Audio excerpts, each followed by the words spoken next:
Welcome, friends, to the Someone Gets Me podcast. I am your host, Dianne A, and I am so delighted that you're here. This podcast was created because I believe there is a visionary leader inside each one of us who is waiting to be seen.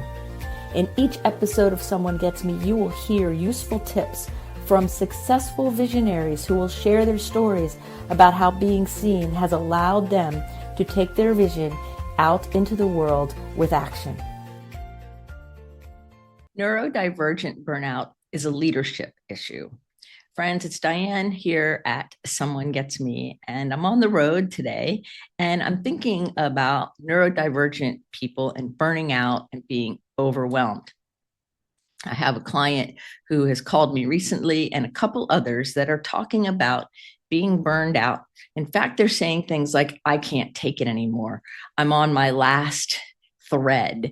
I'm holding on by hardly anything. And in every case, they're employed in a company that has lots of people, and they're having to deal with the other people. They're having to navigate situations that are hard for them to do. And their work is very demanding because they're all gifted.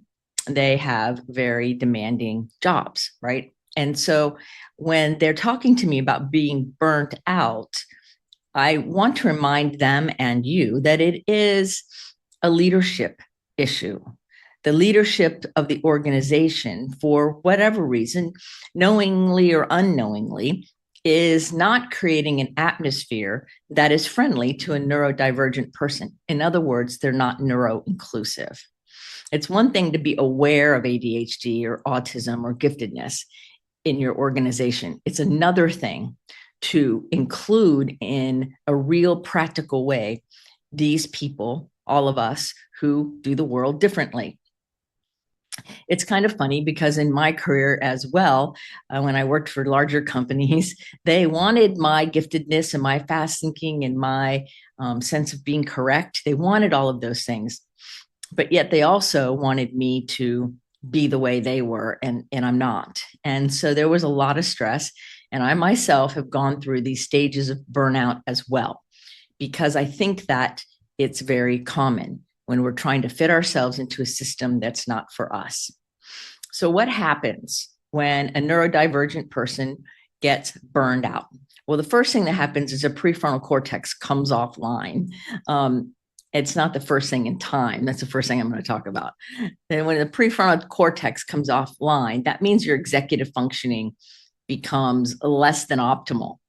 In fact, for some people making a decision, they would have decision fatigue maybe at the end of the day, or not being able to think through something that otherwise is very simple for them. When the prefrontal cortex comes offline, we're not able to have perspective, and our creativity is diminished, and our emotional regulation gets all goofy. And so when we get stressed out, we could act in a way that maybe we regret, or yell, or shut down, or something, because things just are not working. We all need our prefrontal cortex to be online. And in order to do that, we have to not feel threat. Now, this could be real or imagined, because when there is a sense of threat or fear, or I'm afraid I'm going to get in trouble, which is very common for people with ADHD, even if they're not in trouble, is that fear of getting in trouble.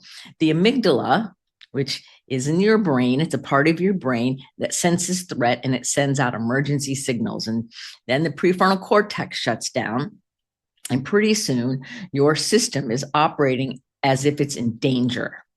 Now, it may be real danger because you might be getting bullied, or it could be a real situation at work. That's for another episode. Well, what it also could be is perceived threat, because there might be vague expectations. Nobody really knows what they want from you, and you don't know what they want from you. And so therefore, it gets very nebulous in your system. And then because it's not specific and concrete, and we don't know, and there's all these kind of global factors, it's very easy for the amygdala to send a threat message and the prefrontal cortex to shut down. Our systems are designed to detect threat. And threat, like I said, can be real or imagined. It can be from our own autobiography where it's playing out an old message in a new situation because we haven't yet healed it or transformed it. It could also be a real threat on the external, and it could be your own interpretation of something that's not meant to be a threat, but feels like one. So you see, there's lots of different ways to understand burnout for a neurodivergent person. So this is why it's more of a leadership issue than anything else, because a good leader, neurodivergent or not, has acute awareness of these things, is aware and understands that without psychological safety and without physical safety and emotional safety and mental safety, a neurodivergent person is always on the brink of feeling threat of some kind. And a leader who understands this makes sure that there is safety in the workplace, that all people have safety, meaning you can share your ideas without the fear of harm or being ridiculed or laughed at. You know, one time I shared an idea at a place I worked a long time ago. I just now remembered this, and they laughed. A couple people laughed, and I took it as an insult. And I don't know if it was or not really now, this many years later, but what I do remember is I shut down and then nobody addressed it. And so it led to a period of burnout until I took a vacation to get a break from the overwhelm and get a break from that message of my ideas are only worthy to be laughed at. Now, whether that was true or not for the other people, that's how a neurodivergent nervous system could take it on. And so we have to do some work on ourselves, on understanding the environment. And if we're a leader of a team, or if we're on a team, the leader needs to be educated and understand some of these things. One of the most important things to have in your work life is the permission and availability to be able to downregulate when you need it. In other words, if you're getting overwhelmed, or you feel that threat, or you feel that rejection sensitivity, or you feel something that has you off, that you have permission to downregulate, whether that means close the door and meditate, whether that means take an afternoon off, whether that means extend your lunch, whether that means take a week off, whether that means do some journaling or some art or some movement and then re-engage. For all of us and in all situations, it's going to vary. But in our work environment, we want to have an ability to downregulate, meaning getting that time to settle the system, to ground your neurology and your biology so you can move forward in a way that's productive for you and others. It's so important to have permission and the availability to do it. And that is a leadership situation. That's the leader needing to make sure those things are taken care of, because safety is paramount. The sense of being safe is paramount. Now, for those of you who are leaders, most of your neurodivergent people who are working with you and for you, and you might be one yourself, have been bullied a lot, have been made fun of, have things in their history that would make their ability to detect threat even more acute, even more aware. I have been in situations where people were very subtly trying to bully myself and others. And when I would call it out, I got told I was overreacting, or it really wasn't that. Well, I know it was that. And it's because other people couldn't see it, because it was slick, and because I have a very sensitive system. You have a sensitive system too. You're going to notice things other people don't necessarily see. So we want to have a work environment that is neuroinclusive, meaning all different ways of neurologically processing the world are invited, are welcome. Everybody has a seat at the table, and everybody's voice is heard in a way that's meaningful. Because, see, everybody, whether they're neurodivergent or not, or however the variance of their neurodivergence or flavor would be, have great value on a team. So if somebody is burning out on your team, or they're shut down, then you might want to evaluate safety. Are they physically safe, emotionally safe, mentally safe? Is the system clear with expectations? Is the system supportive of different ways of getting the solutions or the work done? Can we all go about it in a different way as long as it gets done? Or does it have to be in a certain way? Like, do you give directions as a leader in a way that are clear and concise so that expectations can be understood and properly met?